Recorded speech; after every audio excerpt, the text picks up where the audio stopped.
네, 오늘 일곱 번째 시간입니다. 리빙 호프 고난의 유익이라고 하는 제목으로 이제 4장에 들어갑니다. 이제 앞으로 2시간이 더 남았고요. 이제 베드로전서 강해가 이제 오늘까지 해서 3번의 시간만 지나면 끝이 납니다. 우리가 새로운 시즌을 선포하고 지금 이 시즌으로 들어왔습니다. 어떠십니까? 뭔가 정말 새로운 계절이 왔다는 게 느껴집니까? 네, 환절기라서 막 코가 맹맹합니다. 진짜 새로운 시즌입니다.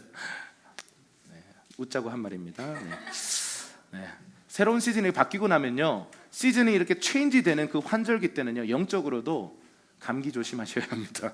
뭔가 온도 변화가 확 있기 때문에 갑자기 내 삶이 정리가 안 되고 혼란스럽고 어려움이 닥쳐옵니다.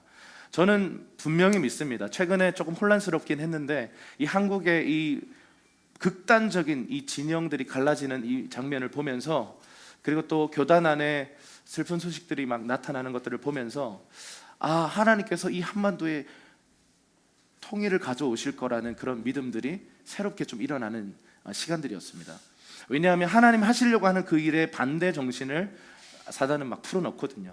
그래서 우리의 삶에 하나님께서 어떤 영역에 있어서 막 부르심으로 막 부르실 때요, 평소보다 더 막 부르심을 가로막는 악한 영들의 공격들이 있습니다. 하나님이 우리의 인생 안에 어떤 연합의 어떤 은총을 막 부으시려고 할 때 오히려 분열의 일들이 일어날 수 있습니다. 그래서 지금 좌우 그리고 교계 안에 일어나는 이 수많은 분열들은요, 결코 우연이 아니고 하나님 하시려고 하는 일들에 대한 사단의 저항이라고 믿습니다. 고난을 우리가 받아들일 때 이 고난을 어떻게 해석하는가에 따라서 사실 그 고난을 지나가는 사람의 결과가요, 하늘과 땅 차이로 바뀌어 버립니다. 어떤 사람은 하나님을 원망하고 끝까지 원망하고 막 원망하다가 불평불만하다가 하나님의 그 다음 단계를 보지 못한 채 그 광야에서 그 생을 마감하기도 합니다. 그런데 정말 힘든 상황인데 다윗 같은 사람은요, 자기가 뭐라고 새벽을 깨우겠대요. 새벽이라는 것은 새벽 기도해라 이거 아닙니다. 물론 새벽 기도도 하면 좋죠. 근데 새벽이라는 단어에 성경에 나타난 의미는 뭐냐면 가장 어두운 때라는 뜻이에요. 새벽에 내가 도우리로다, 새벽 기도하면 내가 돕겠다. 물론 새벽 기도하면 좋습니다. 근데 말씀을 정확하게 해석해야겠죠. 새벽은 내 인생의 가장 어두운 때, 그때 하나님이 도와주시겠다. 근데 여러분, 하나님이 도와주시겠다라는 말씀도 있지만 다윗은 적극적으로 새벽을 내가 깨우겠다 그랬어요. 새벽을 깨우는 방법이 뭔지 아세요? 찬양이에요. 여러분, 우리가 찬양의 입술을 열어서 선포하는 것, 소리를 내는 게 굉장히 중요합니다. 그래서 소리를 내어서 성경을 읽는 것도 중요한데요, 소리를 내어서 큰 소리로 찬양하는 것이 굉장히 중요합니다. 어둠의 시즌, 굉장히 내가 칠흑 같은 고난을 겪고 있을 그때에 입술이 딱 닫힙니다. 찬양할 마음이 안 생기고, 우리 다 같이 감사합시다. 감사는 무슨 감사. 그러나 여러분, 의지를 일으켜서 내가 새벽을 깨우리로다 라고 다윗처럼 결정하고 들어가면요, 정말요, 새로운 하나님의 빗줄기가 시온의 영광이 빛나는 아침처럼 이렇게 비춰지는 역사가 우리 삶에 반드시 일어날 것입니다. 우리 옆 사람에 한번 격려해 주십시다. 빛이 비춰질 것입니다. 한번 얘기해 주시죠. 자, 우리 고난에 대해서 4장 전체가 지금 계속 얘기하는데요, 우리 한 번 더 보겠습니다. 베드로전서 4장 1절 말씀 큰 목소리로 읽겠습니다. 시작. 그리스도께서 육체의 고난을 받으셨으니 여러분도 같은 마음으로 무장하십시오. 이는 육체의 고난을 받으신 분이 죄를 끊으셨기 때문입니다. 아멘. 여러분도 같은 마음으로 무장하십시오라는 표현을 썼어요. 무장하다라는 것은 군사 용어잖아요. 뭔가 이렇게 장비나 이런 무기나 방어막들을 쫙 무장해라 이런 뜻입니다. 그런데 뭘 무장하라고 말씀하시냐면 앞에 있는 전제를 보세요. 그리스도께서 고난 받으셨으니까 당신도 뭐 받아야 된다? 고난 받아야 된다 이 말이에요. 그 고난에 대해서 피하거나 도망가거나 타협하려고 하지 말고 고난과 정면으로 부딪혀라 이 말입니다. 여러분, 우리 종말론에 대해서 여러 가지 입장이 있다고 말씀드렸어요. 건강한 종말론만 100가지가 넘어요. 그러니까 신학적으로 오류가 없는, 이건 이단이야 하지 않는 종말론만 100가지가 넘는 이유가 뭐냐면 디테일한 게 너무 달라요. 여러분 요한계시록을 이제 곧 매일 성경에서 이제 다룹니다. 그 다음 호부터 이제 요한계시록 다루는데 요한계시록을 코에 걸면 코걸이고요, 귀에 걸면 귀걸이 같은 해석들로 너무 많이 빠질 수 있어요. 그래서 신천지 인간들이 거기 나오는 14만 4천 명, 항상 그 14만 4천 명 때문에 문제예요. 언제는 저기 과천시가 새 예루살렘이라고 해가지고 거기서 14만 4천 명을 채우자 그래가지고 열심히 포기 활동했는데 진짜 수많은 청년들이 거기 가 있더라고요. 거기서 흰 옷 입고 막 플랜카드 막 들고 막 총회장님 사랑한다고. 요즘 정말 무서운 시대예요. 그게 교계 안에도, 그리고 이단 안에도, 사이비 안에도 거짓 선지자들이 너무 많이 출현하고 있는 시대입니다. 이 마지막 때에 대해서 수많은 입장들이 있는데, 여러분 환란을 통과하지 않는다라는 입장이 이런 거죠. 환란전 휴거설이에요. 그래서 우리 한국교회가 제일 많이 영향받은, 그래서 환란전 휴거는 이런 거죠. 환란이 오기 전에 내가 믿음 생활 잘해서 들림을 받아서 너는 남고 나는 올라가. 근데 저는요, 베드로전서, 적어도 베드로전서가 정경이라고 믿는다면, 베드로전서의 입장을 우리가 정말 따른다면 우리는 환란을 피하려고 하는 자세를 가져서는 안 되고요. 여러분 휴거도 성경에 휴거란 단어도 나오지 않고 휴거에 대해서 그렇게 지지하고 있는 구절들이 별로 없어요. 별로 없어요. 가져와 보세요. 한 사람은 남고 한 사람은 들림 받는다, 그거밖에 없어요. 그 구절 가지고 휴거를 주장하는 겁니다. 저는 차라리 휴거 안 가르치고 싶어요. 휴거 되면 좋죠. 할렐루야죠. 그런데 휴거를 너무 강조하다 보니까 사람들의 삶에 문제들이 생기는 거예요. 환란을 자꾸 피해 가려고 하는 겁니다. 제가 휴거를 이렇게 반박하거나 휴거를 무조건 나쁘다라고 말하고 싶지는 않습니다. 그런데 저는 어떤 입장이냐면, 여러분 이 성경 전체를 놓고 봤을 때 저와 여러분을요, 환란을 통과하여 이기는 자로 부르셨다는 것입니다. 환란을 통과해서 우리를 더 거룩하게 하셔서 정결한 신부로 우리를 단장시켜가는 하나님의 경륜 속에 우리는 이미 들어와 있다라는 사실입니다. 그래서 저는 가장 합리적이고 성경적인 입장은 환란을 통과하는 입장이다라는 거죠. 그래서 여러분 환란을 만약에 제가 틀려가지고 휴거 받으시면 우리 너무 할렐루야죠. 휴거가 있었네, 할렐루야, 감사합니다 주님. 어떤 사람은 환란을 통과해야 되거든요. 모두가 다 올라간다라고 또 그분들도 주장하지는 않아요. 그래서 이단들이 이걸 너무 많이 사용했어요. 겁박해가지고요, 종말이 임박했기 때문에 들림을 받으려면 그렇게 살면 안 돼. 전 재산 다 팔고 주님께 다 드려 해가지고 진짜 많은 우리 어머님들이 남편 몰래 집 다 팔고 그거 다 드리고 막 그랬어요. 그래서 가정이 파탄이 일어나고 막 어려움들이 생겼던 게 사실은 건강하지 않은 그 종말론의 결과였습니다. 어쨌든 이단들이 많이 이렇게 취하고 있는 입장입니다. 왜냐하면 사람들을 조종할 수 있는 거리거든요. 여러분 환란을 피하지 말고 오늘 뭐라고 얘기하냐면 환란과 싸울 준비해라, 환란에 대해서 무장해라, 이렇게 말하고 있습니다. 그런데 여러분 여기서 이런 표현을 해요. 이는 육체의 고난을 받으신 분이 죄를 끊었기 때문입니다 라고 그래요. 자, 고난을 받고 육체의 고난을 받으신 그리스도께서 죄를 끊으셨다, 이렇게 얘기해요.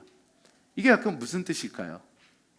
고난이 죄를 끊는 것의 어떤 중요한 원인이 됐다, 이렇게 말하고 있는 것입니다. 여러분 실제로 그렇습니다. 고난은요, 죄 가운데 있는 우리들을 이렇게 깨워냅니다. 그리고 고난 속에서 내가 죄를 짓고 있구나. 여러분 죄는 이런 거예요. 이렇게 브러치를 이렇게 탁 달고 다니면서 이렇게 이거 예쁘지? 이렇게 탁 이렇게 폼 잡는 거예요. 일부러 이렇게 조명 아래서 이렇게 탁 이렇게. 오늘 브러치를 달고 온 분이 계시네요. 근데 상상하지 마세요. 근데 어느 날 주님의 빛이 딱 비춰지니까요, 이게 바퀴벌레인 거예요. 그게 죄예요. 죄는요 처음에 너무 매력적이고 너무 아름다워 보여서요, 와, 나 괜찮지 않아 이러고 있는데 주님의 눈에는 그게 바퀴벌레예요. 정말 역겨운 건데 그걸 몰라. 그래서 그걸 막 자랑해. 그러다가 환난이나 어떤 고난을 통해서 경각심이 딱 각성이 딱 일어나고 나면요, 이게 바퀴벌레로 보이기 시작하는 거예요. 오, 이렇게 되는 거예요. 그래서 고난이 우리에게 유익이다라고 성경은 여러 군데에서 말하고 있습니다. 한번 따라 하시겠습니까? 고난은 성도들의 성화를 가속화시킨다. 한 번 더. 고난은 성도들을 죄에서 멀어지게 한다. 그런 면에서 고난이 유익입니다. 이런 이 고난에 대한 신학이 되게 많은 얘기들을 하거든요. 그럼 고난이 하나님의 뜻입니까? 하나님이 우리를 괴롭게 하시는 겁니까? 야고보서는 뭐라 그래요? 절대 그런 말 하지 마라 그래요. 하나님이 너를 시험하지 않는다는 거죠. 사탄이 시험하는 거다. 네 안에 있는 욕심 때문에 사탄이 너를 시험하는 건데, 하나님은 왜 그거 지켜만 보시죠? 그 고난이 이 친구에게 유익이 될 거라는 것을 아시기 때문에 일종의 허용이에요. 그러면 하나님이 허용하시는 거 아니에요? 아니라는 거죠. 나의 죄, 나의 욕심이 이 시험을 불러들인 거예요. 그래서 사탄이 우리를 향해서 시험한 것이지 하나님께 시험 받는다라고 말하지 말라. 그게 야고보가 우리에게 선언하고 있는 바입니다. 그래서 고난은 하나님의 거시적인 허용이지만 사실 그 고난의 직접적인 원인 제공자는 나고 그것을 주는 존재는 사탄이다, 이렇게 말해요. 그래서 사실 사탄도 하나님의 통치 아래서 역사하고 있는 것입니다. 사탄도 피조물이고 하나님의 통치를 벗어나서 그가 하나님의 자리에 올라갈 수 절대 없습니다. 그래서 우리가 사탄을 두려워할 필요 없습니다. 그래서 하나님께 순복하면요, 마귀를 대적할 수 있는 권세를 우리에게 주시겠다라고 말씀하는 것이죠. 그래서 이 고난을 지날 때마다 분명히 기억해야 되는 건 뭐냐면, 고난은 우리를 유익하게 한다라는 것입니다. 자, 시편 119편에 있는 두 구절을 읽어볼게요. 시작. 고난 당하기 전에는 고난 당한 것이 내게 유익이라. 이로 말미암아 내가 주의 율례들을 배우게 되었나이다. 우리 기도합시다. 말씀을 읽읍시다. 그러면 이렇게 아멘. 근데 잘 안 되죠. 잘 안 돼요. 쉽지 않아요. 이게 몸에 붙기까지는 참 어렵습니다. 우리 운동할 때 헬스장 가면요, 꼭 이렇게 헬스장의 그 주인들이 좋아하는 그 부류의 사람들이 있습니다. 그러니까 개인 PT 이런 거 없이 혼자 와가지고 이렇게 대충 운동하는 사람들이. 근데 누가 봐도 저건 운동이 아닌, 그 운동은 정말 괴로운 거거든요. 그 끝에 회원님, 자 2개만 더. 이렇게 끝에 2개는 죽을 것 같아요. 그게 운동이라 그러더라고요. 저도 그 세계에 들어가고 싶네요. 네, 해야 되는데. 네. 근데 어쨌든 운동이라는 건요, 끝에 그 죽을 것 같은 그 2개, 3개, 4개가 그 사람에게 근력이 되고 진짜 이 근육이 된답니다. 근데 여러분 혼자 하시면 어떨까요? 살짝 피곤하면 많이 했다 그러고 집에 가는 거예요. 근데 영적 생활에서 똑같아요. PT가 붙어야 돼요. 그게 제자화라는 거거든요. 나 혼자 다 할 수 있죠. 나 혼자 기도할 수 있고 말씀 읽을 수 있고 경건 생활 할 수 있어요. 우리에게 있습니다. 그런데 문제는 PT 없으면 우린 타협하게 돼요. 오늘은 쉴까? 회원님 오늘 쉬시면 안 돼요. 그 쉬고 싶은 마음 이기셔야 돼요. 회원님 빨리 나오세요. 회원님. 이렇게 PT가 계속 전화하는 거예요. 회원님 어제 쉬셨잖아요. 빨리 나오세요. 회원님. 이렇게 해주는 누군가가 필요한 거예요. 그게 공동체의 역할입니다. 그래서 혼자 신앙생활 못해요. 심지어 저도요, 무인도에 혼자 던져놓고 혼자 신앙생활 해봐. 물론 어느 정도까지는 하겠죠. 근데 혼자 있으면 어느 순간 타협하게 되고 어떤 것을 허용하게 되고 어쩔 수 없지 않은가라는 이런 막 변명을 늘어놓으면서 그냥 합리화해버려요, 죄를요. 그래서 우리는 공산주의랑 달라요. 공산주의는 관리, 이게 감시, 이렇게 서로를 이렇게 감시하다가 정부에 찔러요. 그런 거는 좀 다르고요. 그건 다르죠. 이건 정말 서로를 사랑해서 세워주기 위해서 때로는 책망하고, 때로는 너 그렇게 하면 안 된다고 하고, 때로는 위로하고, 때로는 밥 사 먹이고, 그렇게 하면서 서로를 죄에서부터 멀어지게 만드는 것, 그게 오이코스의 역할이에요. 그게 교회입니다. 아멘이십니까? 고난 당해보면 이걸 느껴요. 고난 당하기 전까지는요, 이게 잘 안 돼요. 말씀을 지킨다? 저 잘 안 됩니다. 근데 말씀 안 지켰다가 인생이 한번 고통 가운데 들어가 보면 이거 하나님 정말 두려운 분이구나, 까불면 안 되는구나 라는 걸 알게 돼요. 그래서요, 말씀도 안 읽던 그 사람이 고난을 지나고 나서 이거 아니면 큰일 나 이렇게. 여러분, 우리가 하나님 사랑하죠. 그분을 친밀하게 압니다. 근데 그분을 두려워해야 합니다. 이게 건강한 두 가지의 균형이에요. 하나님 두려운 줄 모르고 친밀함만 강조하다가 사실은 우리가 많이 까불어요. 그러다가 하나님의 법을 나도 모르게 그냥 위배하다가 괜찮겠지, 하나님께서 날 긍휼히 여겨주시겠지 하다가 하나님의 법이, 그분의 공의가 치시면요, 그냥 우리는 그 상황에서 그냥 나가 떨어지는 거죠. 그런 하나님의 징계를 경험하고 나면, 고난을 경험하고 나면 사람들이 겸손해지고 하나님을 경외하게 돼서요, 말씀을 지키게 된다. 이게 다윗의 고백이에요. 고난 속에서 말씀을 지켰던 다윗의 고백이 바로 이 고백입니다. 자, 베드로전서 4장 2절과 3절로 계속 넘어가 볼게요. 시작. 그분은 우리가 더 이상 인간의 욕심을 따라 살지 않고 하나님의 뜻을 따라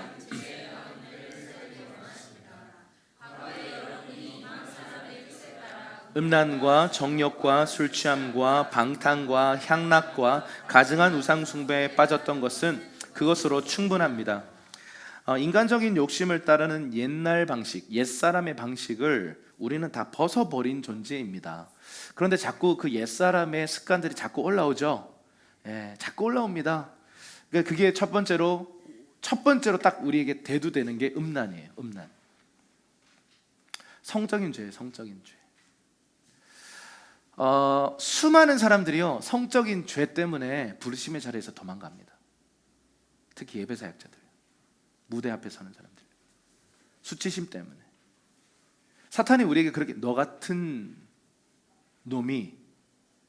더러운 놈이 사람들 앞에서 찬양을 해?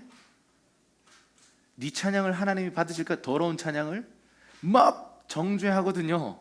근데 여러분, 성적인 죄를 짓고 그게 완전히 자유하지 않은 채로 막 찬양을 인도하고 막 싱어를 하고 연주를 하고 있는데 그런 사탄의 막 음성이 들려요. 그럼 어떻게 할까요? 대부분 사람들, 맞아, 난 쓰레기야.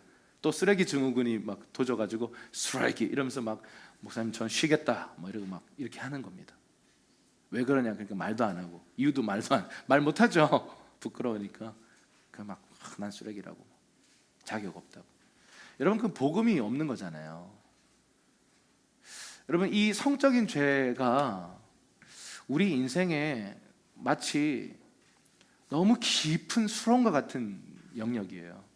이것은 결혼을 했든 안 했든 상관없어요. 남자든 여자든 상관없어요. 이 음란한 이 세대, 여러분, 우리 지난번에 그런 말씀 드렸어요. 전 세계에서 음란 사이트 접속률이 우리나라가 몇일까요? 2위예요. 2위. 1위가 아메리카예요. 자, 인구 비율로 보면 누가 1위일까요? 우리나라예요. 우리나라가 정말 심각해요. 이 음란이에요. 모든 영역의 음란 문화가 다 산적해 있어요. 여러분, 우리 보통 아메리카가 굉장히 음란하다, 저기 옆에 있는 일본이 그렇죠, 음란하죠. 근데 우리 한국이 1위예요. 1위. 전 세계 1위. 국가적인 음란이 풀어져 있는 문화입니다. 음담패설. 여러분, 이러한 것들에 이 옛사람의 생활 방식, 이 물결에 여러분 휩쓸려 가지 마시라는 거예요. 아마 여러분 직장생활 하다 보면 수많은 성적 유혹들이 있을 겁니다. 여러분, 우리가 이 음란의 영역을 과연 이길 수 있을까요? 여러분, 이것의 해답은 딱 하나라고 저는 믿어요. 건강한 가정요. 건강한 가정, 그리고 건강한 성생활. 하나님이 우리에게 성을 주신 것은요, 거룩한 거예요. 이게 사탄이 왜곡하고 찌그러 놓고 막 이거를요, 어릴 때부터 이상한 영상들로 막 뿌려 놓으니까 이상한 걸 우리가 보면서 왜곡된 성에 대한 인식을 갖고 왜곡된 성 문화가 우리 안에 들어와 있어요. 여러분, 그거 다 가짜입니다. 진짜는 뭐예요?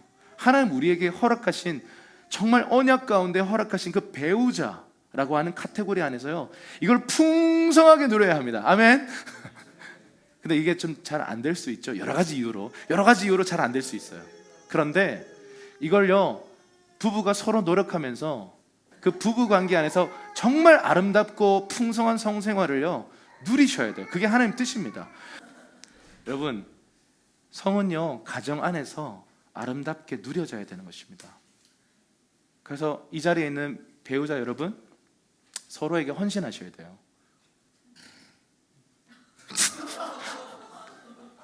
아멘.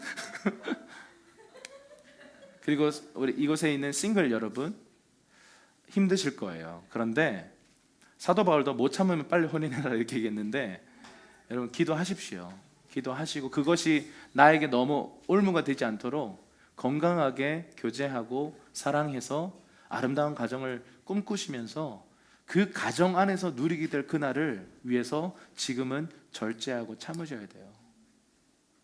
어쩔 수 없지 않습니까? 이러면서 죄를 타협하는 사람들이 너무 많아요. 그럼 어쩌라고요? 여러분, 성을 회복하십시다.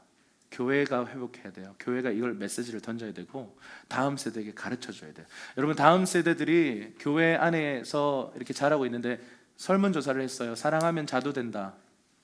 60%가 그럴 수 있다, 그래도 된다라고 생각하고 있어요. 혼전순결이라는 말은 이제 사용되지 않아요, 요즘. 여러분, 교회가 이걸 회복해야 돼요. 교회가 거룩한 성을 회복해야 합니다. 우리 모두가 함께 이것들을 만들어 가십시다. 아멘. 두 번째는 정욕인데요, 이 정욕은 욕심입니다. 욕심을 절제하라는 거예요. 절제. 뭐 먹고 싶은 거, 뭔가 소유하고 싶은 거, 남의 떡이 더 커 보이는 거, 이런 거. 저 가정이 더 행복해 보이고, 그래서 저렇게 하고 싶고. 여러분, 이거 다 욕심이에요. 욕심을 절제하지 않으면 결국 죄를 낳아요. 그 죄를 방치하면 결국 사망으로 끌려갑니다. 욕심은 이런 거예요. 낚시질이에요. 낚시질. 사단이 우리를 낚시할 때요, 어떻게 하냐면 욕심 하나를 딱 일으켜서요, 우리가 그 욕심을 향해서 딱 동의하는 순간 끌려갑니다. 그래서 욕심이 무서워요. 어떤 종류의 욕심이든 상관없어요. 그런데 성경은 거룩한 욕심은 허용해요. 하나님 나라를 향한 어떤 거룩한 침노, 이런 것들은 제발 좀 가져라 그러는데, 세상적인 건요, 육체적인 어떤 욕심을 제발 좀 벗어버려라 이렇게 말해요. 세 번째, 술 취함이에요. 술 취함. 자, 술은 가치 중립적인 겁니다. 근데 술 취하는 것은 죄라고 성경 분명히 얘기해요. 술 취함과 방탕은 연결돼 있어요. 이 방탕은요 이런 거예요. 그 술 파티, 술 잔치. 당시에요, 로마에 그런 잔치가 정말 많이 열렸어요. 그런데 참여하지 말라는 거예요. 술 잔치, 술 파티 이런 거예요. 오늘 먹고 그냥 코가 삐뚤어지자, 뭐 갈 때까지 가보자, 뭐 이런 거 가지 말라는 거예요. 그런데 함께 하지 말라는 거죠. 술 취하는 것은요 죄예요. 다섯 번째, 향락이 뭡니까? 이 향락은 또 술과 연결이 되어 있는 거예요. 술로 통제가 안 되는 상태에 빠지는 거예요. 그냥 이렇게 뻔. 저는 참 신기한 국가예요, 대한민국. 이렇게 어떻게 보면 도덕적으로는 문제가 많은데요, 여기 경대만 가도 신입생 환영회고 하는 시즌 되면요, 우리 자매님들이 이렇게 널브러져 있어요, 길바닥에. 근데 이 자매님들이 아침까지 아무런 어려움을 당하지 않은 채 널브러져 있다가 일어나서 새벽 버스를 타고 갑니다. 이걸 보면서 와, 이 나라는 좋은 나라다. 지갑도 다 그대로 있고요. 물론 이제 퍽치기나 옛날부터 그런 범죄가 없는 건 아니지만 그래도 그거는 일부고요. 진짜 대다수의 사람들은 널브러져 있어도 그대로 일어나서 그 집으로 가더라고요. 이렇게 치안이 잘 돼 있는 나라가 없어요. 어쨌든 이 술 문화, 3번, 4번, 5번이 다 술 문화라는 점에 대해서 우리는 좀 이 술에 대해서 좀 고민해 볼 필요가 있습니다. 여러분, 술에 대해서 건강한 관점을 갖고 저는 금주를 추천합니다. 저도 보수적인 입장이니까. 그런데 여러분들이 좀 다른 관점을 가질 수 있습니다. 그런데 술에 대해서 우리가 지나친 허용이나 술 취함의 상태로 들어가는 것을 허용하는 자세는 그건 분명히 죄라고 성경은 말하고 있어요. 마지막으로 우상숭배예요. 자, 우상숭배는 이방신에게 전하는 행위인데 성경이 말하는 우상숭배는 이 모든 것이 포함되어 있는 거예요. 결국 이런 거죠. 돈을 사랑하면 돈이 우상이 되고요, 배우자를 하나님보다 더 사랑하면 배우자가 우상이 되고요. 내가 하고 있는 일에 중독되는 거 그게 우상이 되는 겁니다. 여러분, 우상 숭배는 성경에서 굉장히 강하게 금하죠. 천국에 못 들어가는 행위잖아요. 그런데 우리는 너무 이 실제적인 우상 숭배, 저 갓바위 가서 절하는 것 외에 우리 삶에 일어나는 어떤 우상거리가 될 수 있는 수많은 요소들에 대해서는 너무 관대해요. 자, 물질이 우상이 엄청 됩니다. 저도 처음에 이 기타 샀을 때 우상이었어요. 근데 3번 넘어지니까 우상이 깨지더라고요. 지금은 엉망이 됐는데요. 어쨌든 우리가 물질에서 자유하지 못하면 하나님 나라에 못 들어가요. 자, 보세요. 이 말을 잘 들으세요. 돈을 사랑하면 천국에 못 들어가요. 그게 예수님의 결론입니다. 근데 이렇게 들으면 저 예수 믿는데요? 아니요, 당신은 예수 믿는 거 아니에요. 돈을 사랑하는 것 마음이 여러분 안에 조금이라도 있으면 두 주인을 섬길 수가 없다고 성경은 말해요. 너는 하나님 섬기는 거 아니라 돈 섬기는 거야. 영적 원리가 이런 거예요.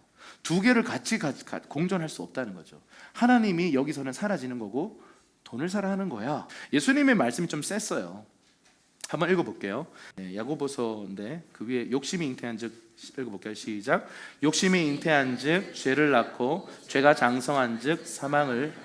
그 밑에 있는 말씀 시작. 내 보물 있는 그곳에는 내 마음도 있느니라. 눈은 몸의 등불이니 그러므로 내 눈이 성하면 온몸이 밝을 것이요 눈이 나쁘면 온몸이 어두울 것이니 그러므로 내게 있는 빛이 어두우면 그 어둠이 얼마나 더하겠느냐. 한 사람이 두 주인을 섬기지 못할 것이니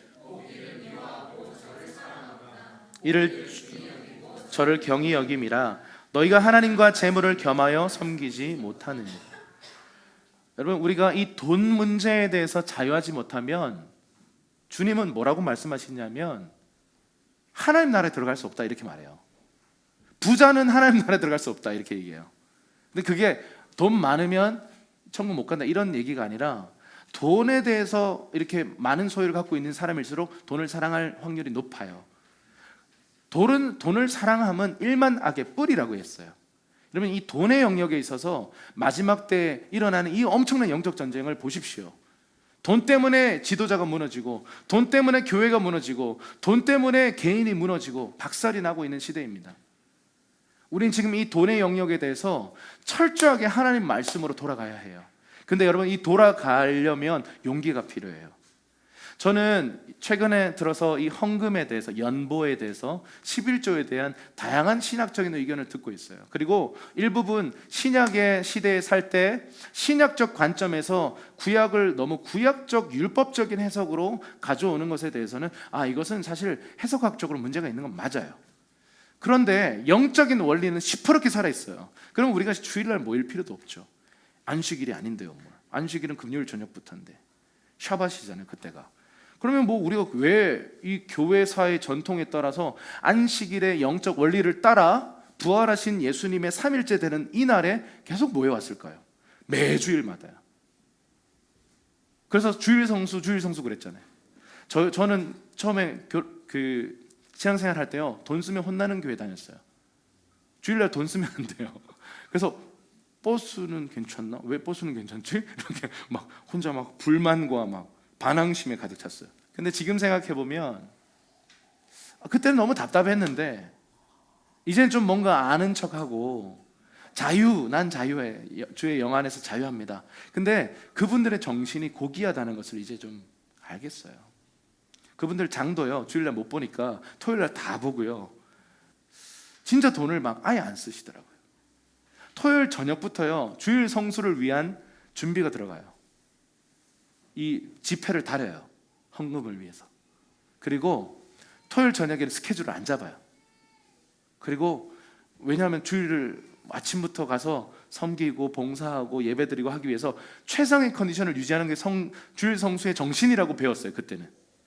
그러니까 토요일부터 막 약속 안 잡는 거예요. 근데 지금 와서 이렇게 자유로운 세대 속에서 그때 시대를 보면서, 근데 그분들의 고귀한 정신은 존중합니다. 존경합니다. 오늘날은 그런 것들이 너무 사라져 버린 것이 아닌가, 이런 그런 말이 있어요. 우리가 주일을 지키는 게 아니라 주일이 우리를 지키는 것입니다. 우리가 주일을 위해 존재하는 게 아니라 주일이 우리를 위해 존재하는 거예요. 우리 나머지 6일을 위해서요. 그래서 율법을 답답해하고 진짜 고리타분해가 아니라 그것이 나를 붙들어 준다는 사실을 우리는 좀 알 필요가 있습니다. 그런 면에서 여러분, 이 11조, 저는 이 11조에 대해서 다양한 티칭을 들어봤어요. 근데 대부분 11조를 강조하시는 분은 구약의 그 자체를 그냥 구약을 해석해서 우리에게 얘기합니다. 근데 최근 들어서 신약의 관점에서 이 11조를 바라볼 때 이걸 어떻게 그런 식으로 율법적으로 해석해서는 안 된다라는 또 입장들이 있어요. 그런데 여러분, 구약에 나타난 하나님의 율법이 폐해진 게 아니라 그 영적 권리는 시퍼렇게 살아있어요. 우리가 지금 유월절, 오순절 이거에 대해서 구약의 율법인데 그 정신을 계속 전하잖아요. 똑같은 거예요. 저는 물질에서 자유하기 위해서 우리가 어떤 방법을 가져야 되는가, 성경에 나타난 것은요 11조와 연보밖에 없어요. 구제밖에 없어요. 그 외에 나는 할 수 있습니다 그러면 저를 좀 가르쳐 주세요. 하나님께 드리지 않고 물질에서 자유할 수 있는 방법이 있다면 저한테 좀 가르쳐 주세요. 저는 성경에서 제 삶에서 경험한 역사가 없습니다. 성경은 뭐라고 얘기하냐면요 11조는 헌금이 아니라 그래요. 이건 하나님과의 언약이다. 네 재정의 영역에 대한 하나님과의 언약이다. 그 다음부터 입금은 뭐예요? 하나님께 연보하는 것. 이게 헌금이죠. 감사헌금, 수많은 헌금들. 그리고 구제하는 거예요. 어려운 이웃을 위해서 내가 에너지와 내 시간과 내 재정을 쓰는 이 모든 행위가 구제죠. 그게 다 입금이에요. 천국 계좌에 다 입금되는 거예요. 근데 11조는 뭐라고요? 입금이 아니고 크레딧 카드예요. 크레딧 카드. 저는 이 11조가 우리의 삶에 있어서 무거운 짐이 돼서 처음에 여러분 11조 할 때 기억나시죠? 돈 아까워요. 진짜 아까워요. 예를 들어 100만 원 버는데 10만 원 드리는 거 쉽지 않아요. 근데 나중에 1000만 원 버는데 100만 원 드리는 거 더 쉽지 않아요. 1억 벌면 어떻게 되는 거죠? 1000만 원 드려야 되잖아요. 이 1000만 원이면 이게 여러분 지금 1000원 벌 때 100원 드리셔야 돼요. 그거 훈련하지 않으면 그 사람의 미래에 11조 하나님의 재정적인 어떤 통치 없어요. 제가 단언합니다. 여러분 지금까지 어떻게 살아왔는지 중요하지 않아요. 지금부터 여러분의 삶의 이 재정의 영역에 10의 1은 하나님의 것입니다라는 이 11조의 언약에 여러분 들어오셔서 그걸 하나님께 드려보세요. 그리고 심어보세요. 돈 없는데요? 믿음으로 가보세요. 물질에서 자유하지 않고 하나님 나라 들어가겠다고 여기 앉아있다? 제가 잘못 가르치는 거거나 여러분이 불순종하는 거예요. 여러분 이 교회 금기시되는 설교 종류들이 있습니다. 헌금 이런 종류들이에요. 왜냐하면 이거 하면 성도들이 불편해서 성도들이 교회 떠나거든요. 그러면 목회자 입장에서 교회 입장에서는 마이너스잖아요. 근데 왜 제 주변에는 그런 분들이 많은지 모르겠는데 강하게 외치는 분들이 많아요. 물론 떠날 수도 있겠죠. 너무 부담스럽다 이 교회. 자꾸 도전하라 그러고 믿음으로 살라 그러고. 진짜 주님의 심정으로 말씀드립니다. 여러분의 재정 하나님의 손에 올려드려 보세요. 정말 죽을 것 같을 거예요. 그 영역으로 뛰어 들어가 보세요. 그리고 하나님께 심으시고 11조의 언약을 신실하게 지켜보세요. 하나님이 어떻게 역사하시는지 놀라운 간증들이 들려올 것임을 저는 확신해요. 저는 마태복음 6장 33절 먼저 그의 나라와 의를 구하라 그리하면 모든 것을 더하시리라 이 말씀을 문자 그대로 믿고 저희는 15년 동안 걸었어요. 재정적 대안 없을 때 많았어요. 저희가 이 교회 처음 시작할 때 사례비 없었죠. 몇 년 동안. 그래서 많은 사람들이 걱정해 주셨어요. 저희는 걱정 안 하는데 저희를 만나는 모든 분들이 걱정해 주셨어요. 근데 그 여정을 지나오면서 경험한 건 뭐냐면 하나님은 정말 우리의 재정을 채우시는 분이세요. 우리의 공급자가 맞으십니다. 여러분, 내가 지금 계산해서 내 이 재정 붙들고 있는 이 계산 내려놓고 하나님의 나라 안으로 들어오세요. 그리고 물질로부터 자유하셔야 돼요. 여러분이 그래서 돈이 많아도 하나님 사랑할 수 있어야 되고요. 정말 가난해서 지금 막 먹을 돈도 없어도 그 안에서 자족하는 법을 배워야 돼요. 돈이 많고 적음은 하나님의 은사입니다. 그래서 우리의 평생 동안 가난하게 살 수도 있어요. 그래도 그게 전혀 나에게 자존감을 건드리거나 행복에 영향을 줄 수 없는 게 하나님 나라예요. 근데 반대로 돈이 많아져서요, 이 돈 많다고 내 마음대로 쓸까요? 아니요. 이거 하나님 것인 거 알거든요. 그래서 주님 말씀하시는 곳에 기꺼이 흘려보내고, 저 선교지에 흘려보내고, 저 고아와 과부들에게 흘려보내는 그런 선한 청지기들이 일어나는 것이 하나님의 목적이지, 돈 많아져서 나 좀 누리면서 많이 도와주고 싶어요, 이 생각 안에는요, 이 재정이 주인이 하나님이시다라는 생각이 빠져 있을 가능성이 큽니다. 주님의 마음으로 여러분께 권면합니다. 하나님 나라의 재정 원칙 안으로 들어와 보세요. 11조를 드려보세요. 그리고 하나님께 심어보세요. 고아와 과부된 자들 내 눈앞에 지금 보이면요, 외면하지 마시고 도와줘 보세요. 하나님이 반드시 여러분의 삶에 놀랍게 갚아주실 것입니다. 아멘이 별로 없네요. 그래서 첫 번째 질문은 이렇습니다. 고난당하기 전에는 죄나 욕심을 끊을 수 없었는데 고난당한 이후에 죄를 단호하게 끊은 경험들이 있다면 한번 나눠주시면 좋을 것 같아요. 그게 어떤 영역이든. 너무 프라이버시한 거라면 지혜롭게 나누세요. 너무 하드코어 나눠가지고 서로 힘들게 하지 마시고요. 지혜롭게, 그러나 투명하게 해야겠죠. 자, 세 번째 이야기입니다. 이방 사람들의 특징에 대해서 한번 보십시다. 베드로전서 4장 4절과 6절입니다. 시작. 이방 사람들은 여러분이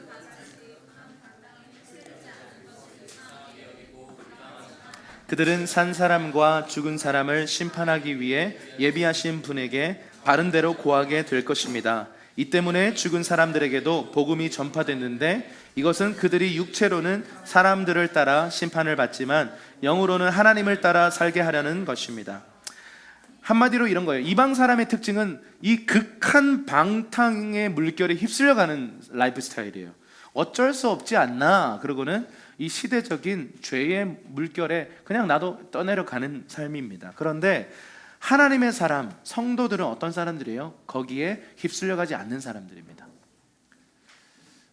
오히려 하나님 나라의 물결을 흘려보내는 사람들이에요.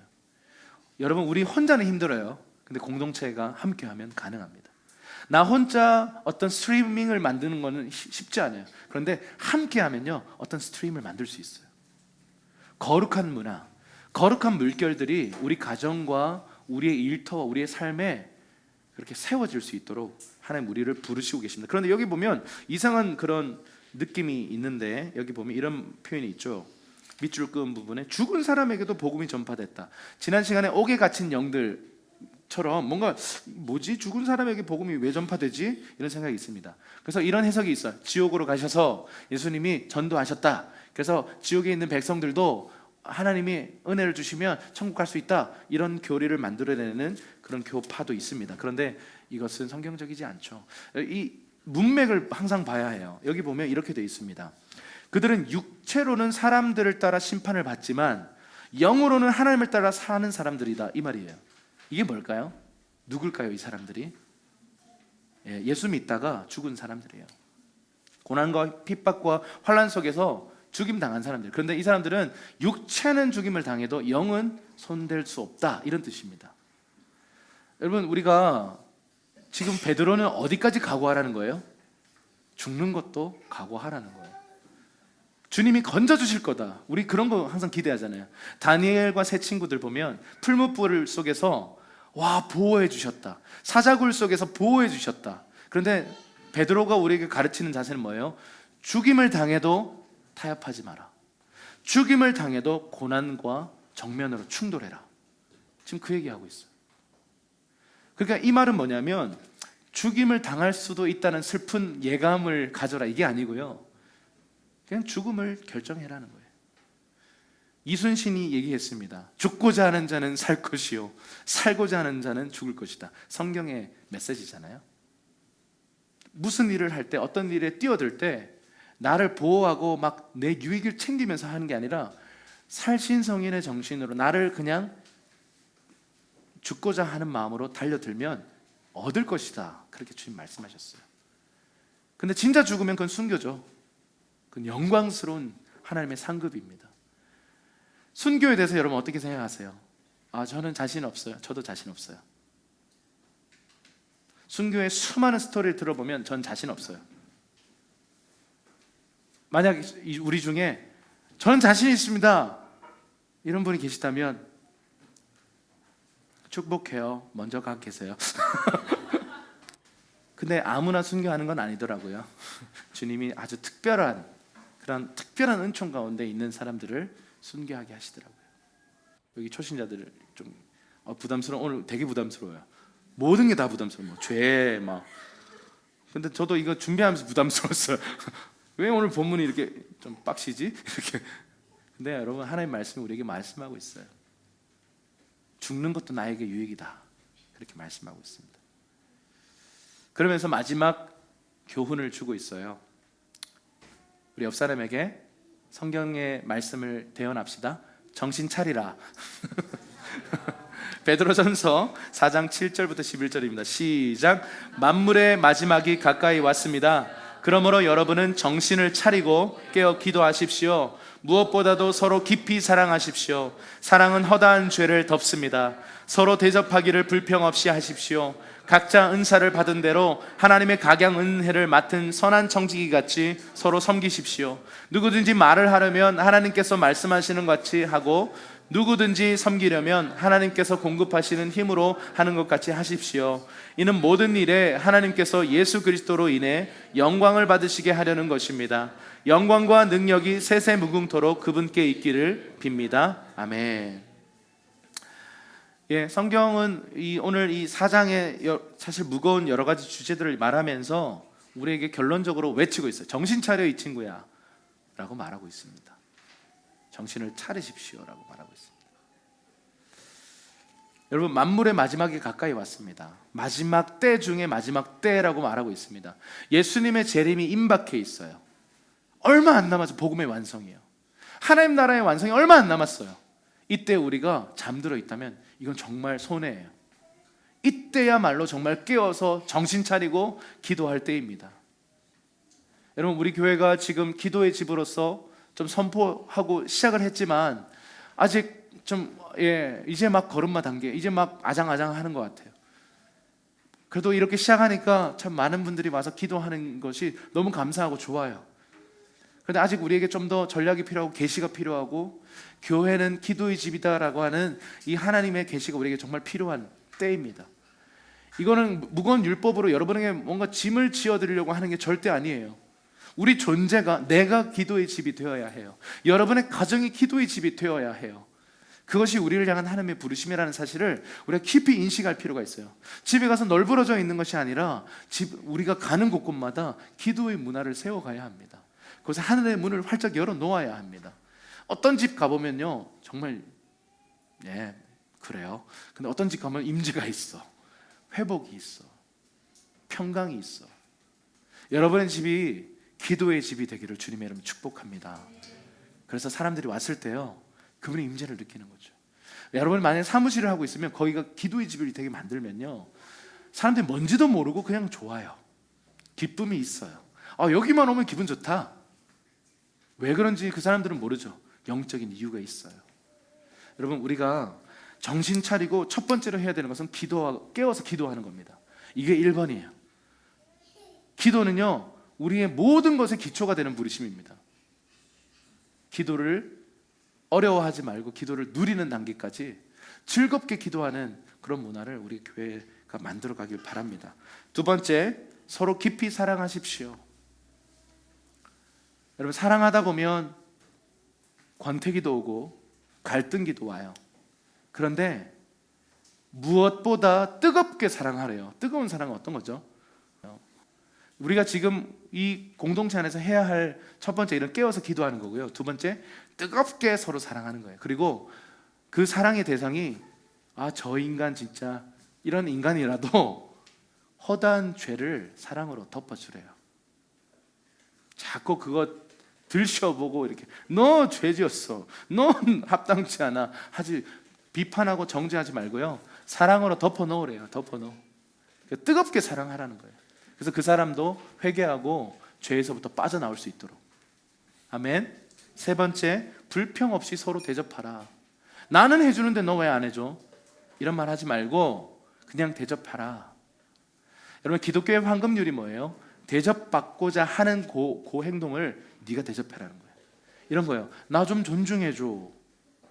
왜 날 존중해주지 않아? 그렇다면 당신이 먼저 존중하라는 거예요. 그게 기독교예요. 날 좀 친절하게 대해주면 안 돼? 그러면 당신이 먼저 친절하게 대하라는 거예요. 그러면 그 사람도 친절하게 대하게 될 것이다. 이게 산상수훈의 약속입니다. 네 번째, 선한 청지기 같이 각자 은사대로 서로 섬기라. 여러분, 우리에게 있는 재능과 은사는 내 거 아닙니다. 하나님 거라서 우리는 청지기예요. 맡았어요. 이걸 가지고 서로를 섬기라. 여러분, 이 중에 노래 잘하는 사람 있으면 우리를 위해 노래하라. 이 중에 요리 잘하는 사람 우리를 위해 요리하라. 혼자 먹지 말고 돼지 된다. 청소 잘하는 사람 있으면 우리를 위해 청소해달라. 나는 백날 해도 잘 안 돼. 우리 중에 정말 이렇게 차곡차곡 정리의 연사가 있는 사람들, 그런 사람들 해주셔야 돼요. 우리 중에 행정가 있으면 이 교회를 위해 제발 행정 좀 해주세요.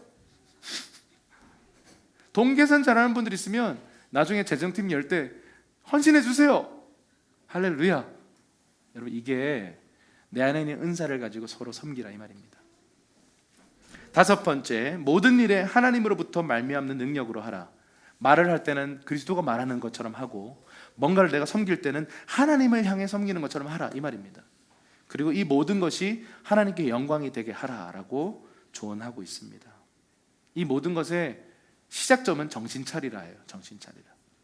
우리 다시 한번 앞뒤 분에게 정신 차리라 한번 얘기해 주죠. 두 번째 질문입니다. 고난 속에서 기억해야 될 것은 마지막 때입니다.